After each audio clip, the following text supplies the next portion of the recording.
Kang is the greatest rapper to ever come out of Nutley, New Jersey. Reppin' 973 till I die. No other MC can fuck with me. Lyrically, attitude-wise, there's no fucking shot. I run shit in Nutley. And I will continue to run shit till the day I die.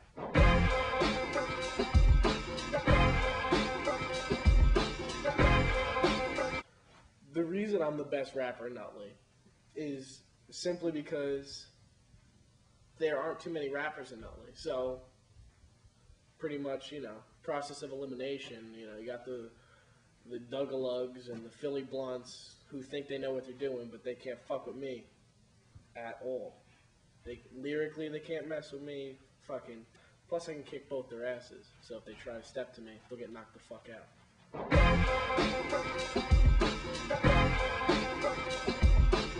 I wasn't always the king of Nutley. There were struggles. I mean, my grandmother said to me, "You can't rap. I don't want you doing any of that stuff. With the drugs and the getting all the girls and stuff like that."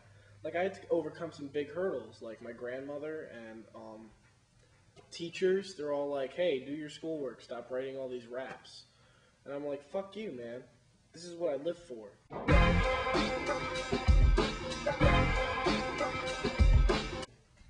Bitches and drugs have always been a big part of my life.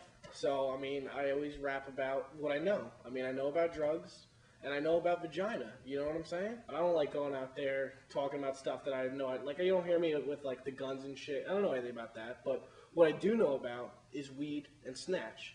Two of my favorite things in the world, so that's what I'd rap about. You know what I'm saying? I talk about getting high. I talk about getting pussy. That was my life. I was living every rapper's dream, minus the money part.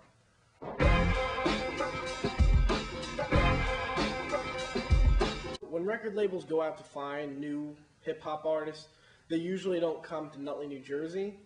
I was hoping to change that, Suburban white kid, oh, he can't rap. But you know what? Look at Eminem.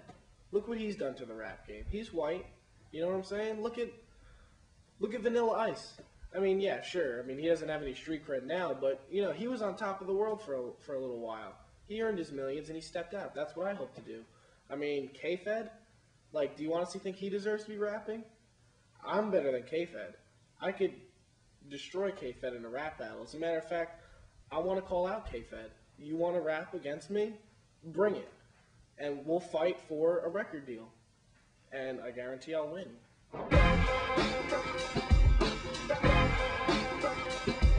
When I started in Tidy Whities, I was more of a hype man. I was, me and T. Diddy, Tom Divins, shouts to Divins, we would, get the intro going, getting ready, to hear the real MCs, Dugalug and Philly Blunts. So, but once I started writing stuff down on paper, because in the beginning it was all freestyles. They all just, recorded the same old shitty lyrics that they said 3 songs ago. So I would, once I started writing stuff down, I became a little bit more than a hype man. I started having my own verses. And then soon, I was the buzz of Tidy Whities. I was the up-and-coming rapper out of Nutley. I was the greatest rapper that ever set foot in Nutley High School.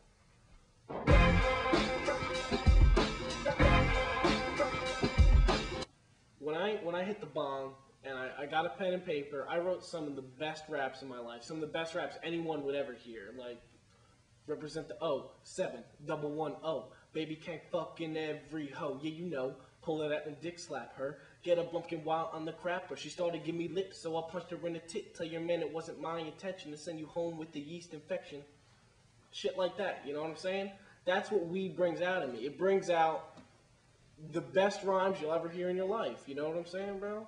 Like, lyrically, when I'm high, I rap better than when fucking K-Fed is sober.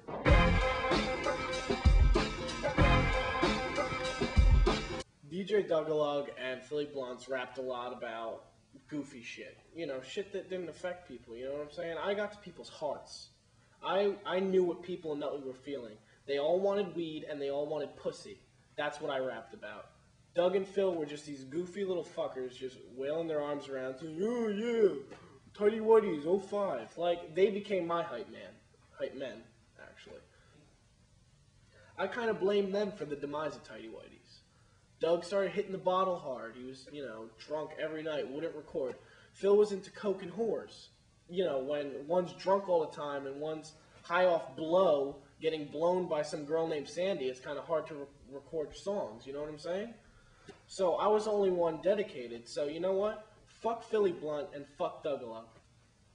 Tidy Whities are pretty much broken up now.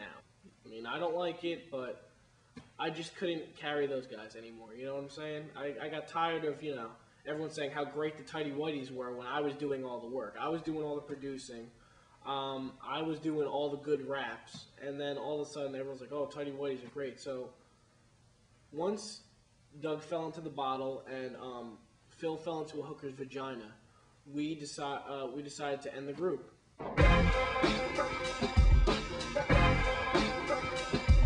I still work in the music industry. I'm making some good connections there. Hopefully I'll get a record deal by next Tuesday.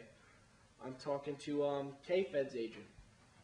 So, yeah, so hopefully things will work out for me, you know what I'm saying? I mean, a rapper as good as me deserves to get paid. He deserves to get paid, you know what I'm saying? I want a mansion in Tawaka. Why? Because I can. Because I'm a rapper and I deserve it.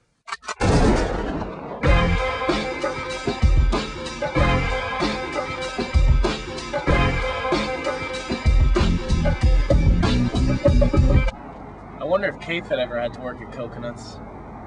Did you ever see Diddy at a Sam Goody? No. Raekwon at Tower? I don't think so.